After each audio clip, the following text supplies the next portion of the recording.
The School of Cinematic Arts is expanding its mental health resources. Students react. See these new bins around campus? We talked to students about USC's sustainability efforts. And find out what a new study reveals about college students and smoking weed. Annenberg TV News is next. Live from USC, you're watching Annenberg TV News.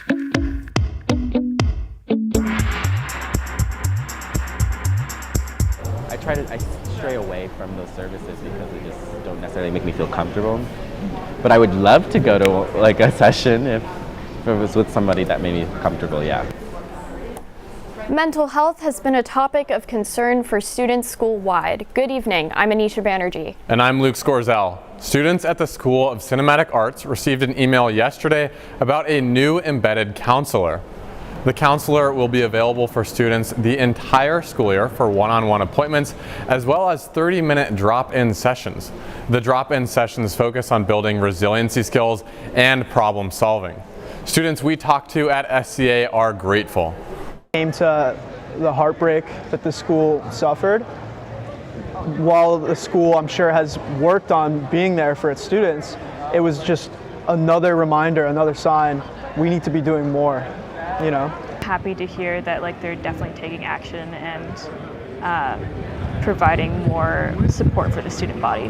The thing as artists, there needs to be a moment where we get to dissect what's going on and be able to explain our stresses and explain our hesitations for different things. There needs to be a time and a space to do that. Let's Talk drop-in sessions with counselors at SCA will be hosted on Thursdays and Fridays. For more information, SCA students should go to the USC MySHR portal.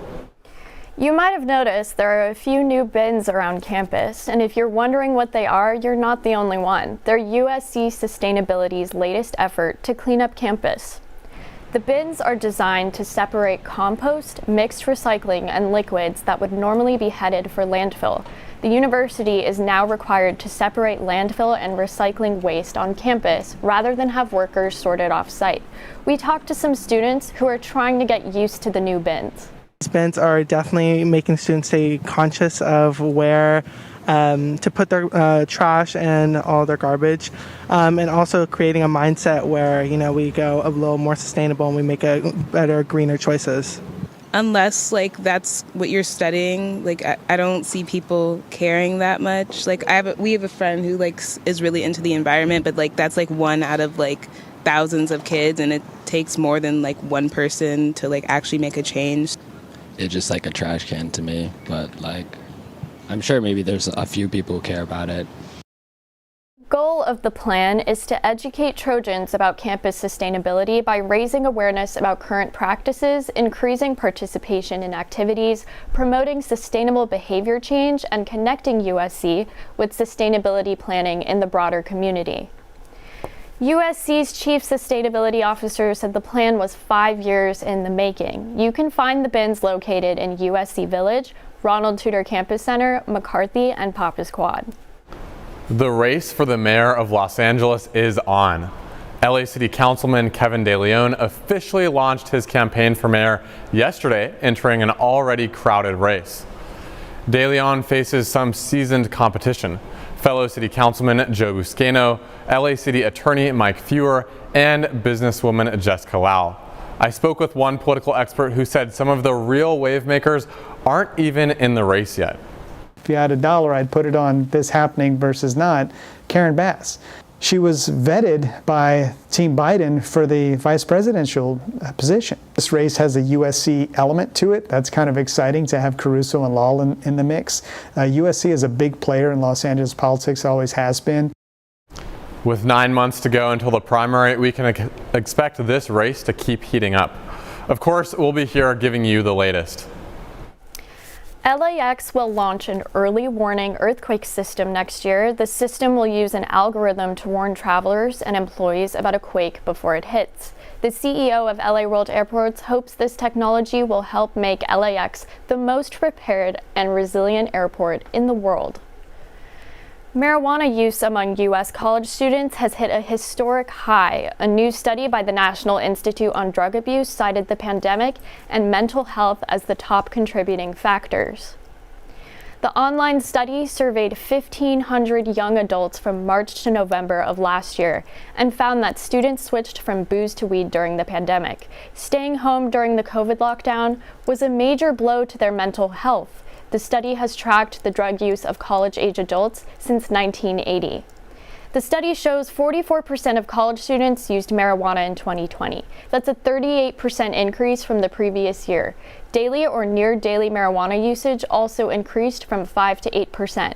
Meanwhile, only 56% of college students used alcohol over the past 30 days.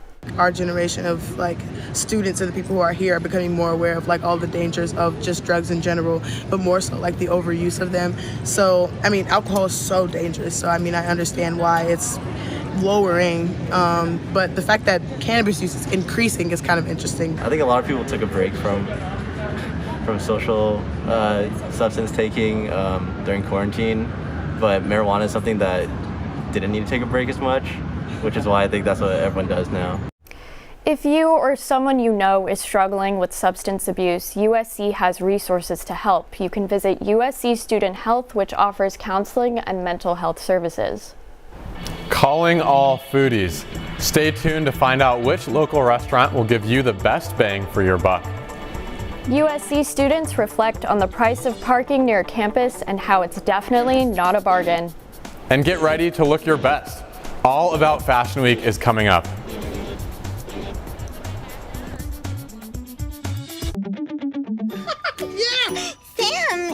Oh, hey, Julia. Are you ready to play band with us? I'm going to play my clarinet. And Elma's going to play his drum. Drum loud. Oh, well, you know what to do, Julia. Julia knows. Mm-hmm. With Julia's autism, loud sounds can be too much. But she still loves to make music. Play band. Early screening for autism can make a lifetime of difference. Find out more at screenforautism.org. Recently, the western U.S. has averaged more than 1,900 earthquakes and 3,800 significant wildfires each year. So chances are there will be more of both near here again. And between school, sports, and social lives, chances are you won't be with your kids when it happens. Will they know what to do? Ready.gov/kids has all the educational tools and information to make the conversation easy. When the time comes, chances are they'll feel prepared, not scared. So talk with your family today. Jordan knows he shouldn't eat this entire bowl of nachos, but tonight he's earned that right because a few hours ago in the middle of happy hour, he recognized a sign. Not from the gods or a bolt of lightning, but from a double heart, a kissy face, and a fourth ha in ha ha ha. That's when Jordan knew he was buzzed. So when it was time to go, he got a ride home instead of driving. Be a legend like Jordan. Recognize your buzzed warning signs and get a ride home. Buzz driving is drunk driving. The Michelin Guide announced today that 45 restaurants across California have received its Bib Gourmand designation, recognizing good food that comes at reasonable prices. B Taqueria received that honor today. Located just down the street on West Adams Boulevard, the spot is a local favorite for tacos, sandwiches, and tostadas. We spoke to owner Alex Carisco about what it means to him. We like to eat in Mexico, and the dishes that mark our lives, and we want to, duplicate those memories and those flavors through our tacos. We were like, wow, we were stuck. I called her. As soon as I find out, I called her. She was the first that find out. I was like, hey, guess what? We just got to be from the Michelin Guide. And then she was, no way. I was like, yeah. I was like, ah. Crosstown hopes that this honor will lead to expanding his business and opening a larger restaurant in the future. As students, we have all experienced increasing tuition, expensive books, and high food prices. Now add the high cost of parking. A semester parking permit costs just about $500. Some USC students believe that's excessive. Others prefer to park in neighborhood spots rather than on campus. I have to park here and walk 50 minutes to university, and I have to come 1 hour before beginning of my classes. I do try to just find parking whenever I can. I don't pay for the parking permit because I do think it is a lot of money. And so normally what I will do is I'll park in this lot that I'm in right now, which is usually like $2 per hour, but I usually won't pay. We compared USC parking prices to other schools in the Los Angeles area. UCLA students pay $374 for a semester-long permit.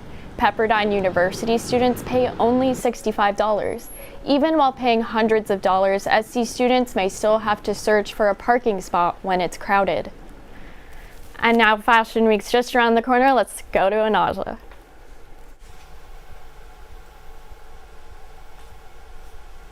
Thankfully, you won't have to go too far to experience festivities. Today is the first official day of fall, and fall fashions are here. Los Angeles is hosting its annual Fashion Week with themes like contemporary and streetwear designs. I spoke to fashion model and California native Nia Rosalie about her experience preparing for the show. Seeing that the skinny jeans are out. It's all about the wide fit pants, like more comfort. We don't have to struggle to pull these up no more. The Bridgerton effect, we got ruffles, we got high collars, we have puff sleeves. We just wrapped up New York Fashion Week, Paris Fashion Week, so now LA has its time to shine. What is so special about the LA fashion scene? I'm a California girl. I'm from California. My parents, they're from LA, Compton, and Long Beach. So to be walking basically at home is really inspiring to me because I grew up driving to the city and living in the city, and now I get to walk in the city and stunt in my city. LA Fashion Week begins Thursday, October 7th at the Peterson Museum. Wow, I can't believe it's already Fashion Week, Anaja. I was so happy to see all those Met Gala looks just a few weeks ago or about a week ago. What are you most excited for? Looking forward Yes, to Fashion I'm Week? super excited, specifically the streetwear show that they have at Fashion Week. I'm very, very excited about that because they're mixing gym shoes and denim and t-shirts, like regular things that we wear all the time. So I'm super excited to see how they make it a fashionable moment. Me too. Now, with Fall Fashion Week just around the corner, let's check out the fall weather with Ramya.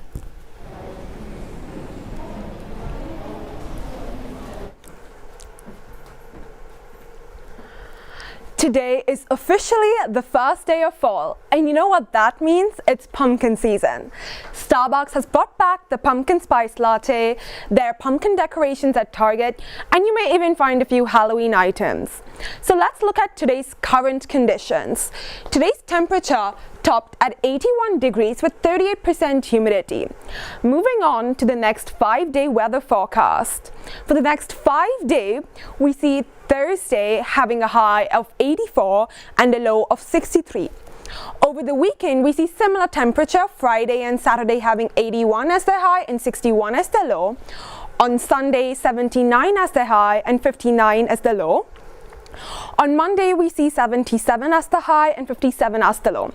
We will have a break from sunshine on Monday as it's going to be cloudy. You know fall is here when the weather starts to cool down in the evenings. Looks like it will be sweater weather soon. I hope the fall season is lucky for our USC sports team. Nicole, tell me how USC sports is doing. The great quarterback debate continues, and wide receiver Gary Bryant Jr. shares his opinion. Women's soccer is hot and has a Pac-12 matchup this weekend.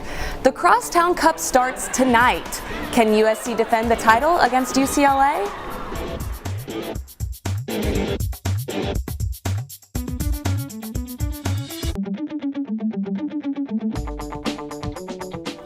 Leaving hot coals improperly extinguished can cause a wildfire. Hey guys, it's Smokey! It looks as if Smokey is going to use the drown, stir, drown and feel technique. After the first drown, a good start. Next, another drink. And finally, a close feel. Is it cool? Okay. Yeah. Hey Smokey, catch! Oh, my bad, Smokey. Only you can prevent wildfires. When I was your age, I was just like you, fascinated by stars.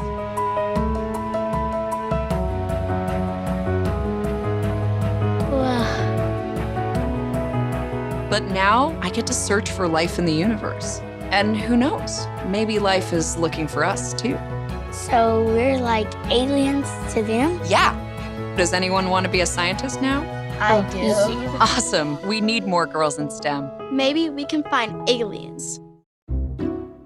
I'll never forget the day our landlord called and said, read your lease. No pets allowed. My owner tells him my dog ate the lease, but that didn't work. And now I'm stuck in a shelter. But this pit bull is ready for a new crib. I'm loving, loyal, and play well with others. So don't be intimidated by all my muscles, because the biggest one I have is my heart. That's right, I said it.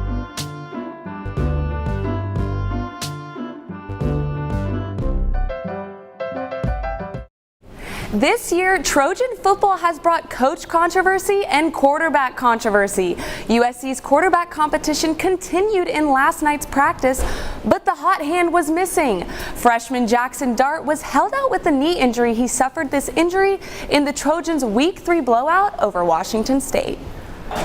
The injury didn't force Dart out of the game, which is part of why USC has a quarterback battle on its hands in the first place. Dart set a USC record with 391 passing yards in his debut after Kedon Slovis exited early. Slovis injured his neck on the first drive Saturday, but was back in action yesterday. He took first-team reps at practice and spoke about his mindset approaching the weekend. Or get myself ready to play for Saturday as best I can, and trying to help my teammates as much as possible. I'm not really focused so much on that. I'm excited for him. He had a great game. And honestly, that's what we expect. He's a great player, great quarterback. He showed that all fall camp, and, excited for him and what he's done. Sophomore wide receiver Gary Bryant Jr. has emerged this season as one of the top offensive threats for USC. After just 7 receptions all of last year, Bryant has 7 in just 2 games. After practice yesterday, Bryant talked about I think he's just a little more mobile, so that makes it harder on the defense. Obviously, just to buy. I think he's just a little more mobile, so that makes it harder on the defense. Obviously, just to buy time with us. But they're 2 great quarterbacks. They both throw the ball tremendously well, even Miller. So every quarterback here is going to get the job done. All right, Carlo, let's talk this quarterback debate. What do we have here? Hit me with it. Yeah, Jackson Dart, he's cool. He's the guy who's rocking the eye black through his eye. People want to see him, but I want to see Kedon Slovis, the guy who's been the guy from day one. Kedon is calm, collected, doesn't make a lot of mistakes. Dart threw 2 picks against Washington State. Kedon Slovis, when he played Washington State, 5 touchdowns, 7 incompletions, no interceptions. Give me Kedon for Saturday night. All right, I'm just going to say it, Dart to start. He had a hot hand. Why get rid of it? Dante has nothing to lose. I mean, he had no loyalty to Slovis to begin with. If he wants a shot at potentially being permanent head coach, this is his time to really make those moves. And Dart is his guy, in my opinion, right now. Listen, I hear you. The crowd wants Dart. Everybody wants Dart. But let's not forget when Kedon Slovis came in his freshman year. He played terrifically against Stanford. Heck, they scored 45 unanswered, and Dart did the same thing last weekend. But what did he do in week 2? He threw 2 interceptions against BYU and 1 in overtime, and everyone was calling for JT Daniels had he not been injured. So yes, Dart had a great debut. I just don't see him continuing that same momentum into next week against the Beavers. Okay, but hear me out here. At practice yesterday, if I'm being honest, Slovis did not have that fire. He had no energy. He just wasn't mentally there. And Dart has that. He is fired up and ready to go. So my feeling is, yes, throw Dart in, let him play a little bit. Dante cannot be too trigger happy with taking him out right away if a play goes wrong. If the game starts to get away from us, then yes, throw Slovis in and let him have that moment. But for the time being, Dart is the guy who can really take this team to the next level. I hear you. Dart is the future, but Slovis is the now. I mean, Kedon Slovis is a projected top 10 pick next year. I just can't see you not playing him against Oregon State. I totally agree, and you know what? I guess we'll just find out this weekend. Dante Williams' tenure as interim head coach started off with a resounding 45-14 victory over Washington State. The season is just starting, but there's already talk about whether Williams will be a candidate for the full-time gig. I also hope that should that happen, he doesn't go from interim to permanent, because I don't think this is the right guy. Even if he goes undefeated, I still don't think, you take a chance again. Because I think we're all pretty sure that Dante will not be the next head coach. On the sidelines, he was in everybody's face. And most importantly, I think all the kids are realizing that you come to SC, it's competition, and the coach will get in your grill. Dante Williams is 1 week into a historic tenure. How long it lasts, nobody knows. So Carlo, what does Dante need to do to keep his job? All right, don't call me crazy just yet, but Dante Williams needs to run the table. We need to see the Trojans in the college football playoff. You're talking about a guy with no coordinator experience. The most experience he has coaching before this interim job is a cornerbacks coach. For him to make the jump from cornerbacks coach to head coach of a top 3 program historically in all of college football, he needs to take the Trojans to the highest stage, and that's the college football playoff. That's a pretty bold statement, Carlo. I do agree that, yes, he needs to make those moves. I'm thinking more, Pac-12 championship type thing. But Dante has that energy. He's bringing that fire already. I mean, we all saw him literally kiss Jackson Dart after the first touchdown on the sidelines. So he is bringing that hype. He's hyping these players up and making them ready to really take this team to the next level. So I get what you're saying. He's got to make big moves. But, hey, he may get there. I hear you. He might get there, but he can't be learning on the job here at USC. He's got to be able to learn somewhere else and then maybe come back to the Trojans at a future time. I'd love for USC to hire an experienced head coach. But enough football talk. Besides, it's not the only sport taking on the Beavers this weekend. USC soccer is preparing to open up its Pac-12 schedule against the Oregon State Beavers on Friday. And if the past 3 games are any indication, the Beavers will have their hands full in stopping the Trojan attack. USC has combined 12 goals across its last 3 games, part of a 5-game winning streak. 4 of those goals came against Cal State Northridge on Sunday. The Trojans are so hot right now, they don't even need 2 cleats to score. Forward Penelope Hawking scored her 4th goal of the season just a few seconds after losing her left shoe. Can the Trojans make this next win number 6? If you can't wait until Friday to watch USC sports, women's volleyball heads to Westwood tonight to take on rival UCLA. This marks the first Crosstown Cup matchup of the academic year. Nicole, I hear about the Crosstown Cup matchup all the time, but what is it? Carlo, that's a great question. The Crosstown Cup is the annual all-sports competition between the 2 LA universities. Points are awarded to each school after a given victory. This is the 19th year the Trojans and Bruins are going head-to-head, as USC will be looking for its 3rd straight cup. As you can see here, USC has dominated the competition with 12 total wins compared to 7 for the Bruins. The Trojans swept the tally last year with 105 compared to UCLA's 75. The start of this cup has USC hoping to beat its longest winning streak of 5 years. With 2 straight wins in the books, the Trojans are definitely making their way. So Carlo, do you think the Trojans will be able to clinch the cup for a 3rd straight year?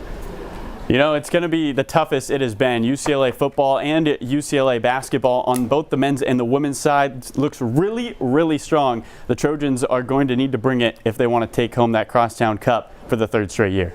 And I guess we'll see what happens tonight with women's volleyball in about, an hour? So maybe they'll bring home the first win. And that's all we have for sports. Coming up, get your tickets ready. Find out who won the Mega Millions. We'll be right back.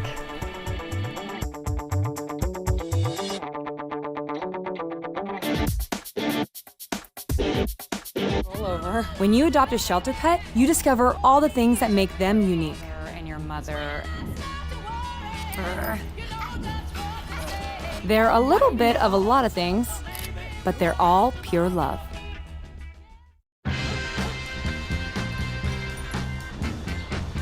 When we adopt a shelter pet, we discover they're a unique mix of all kinds of things. Come on, Drew, spot on this last one. There it is.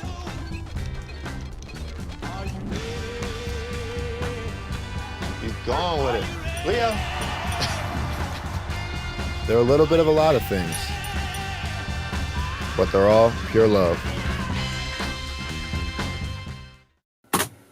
From the University of Southern California, I'm Dan Toomey, and this is the Night Class Podcast.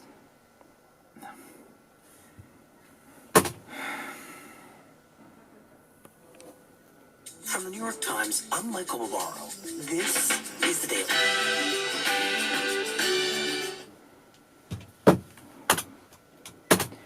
From the University of Southern California, I'm Dan Toomey. This is Night Class. Bum, bum, bum.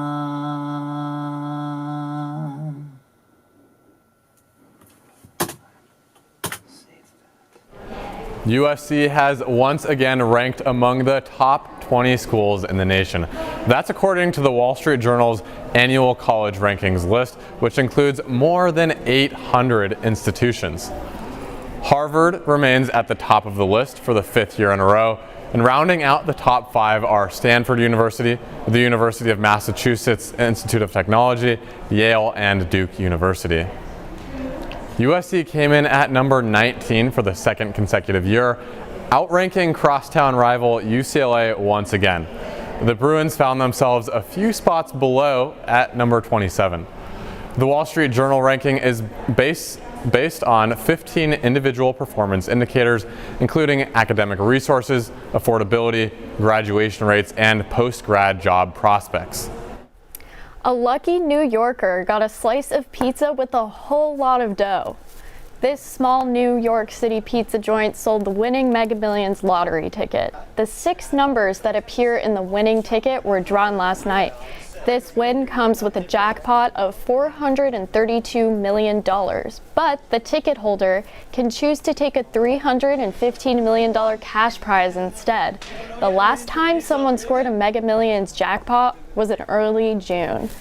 Wow, that is quite a lucky surprise. I don't even know what I would do with that amount of money. Probably travel the world. Luke, what do you think you would do? Yeah, I got 2 ideas. I would either go to Mars with Elon Musk or maybe fill up Annenberg with a bunch of bubbles and then jump off the 4th floor and just have a fun time going down. But that's all I have. What about you? What would you do? I think I would just travel the world, honestly.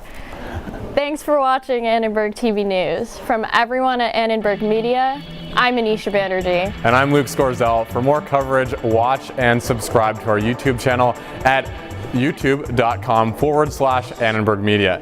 I hope you have a good night.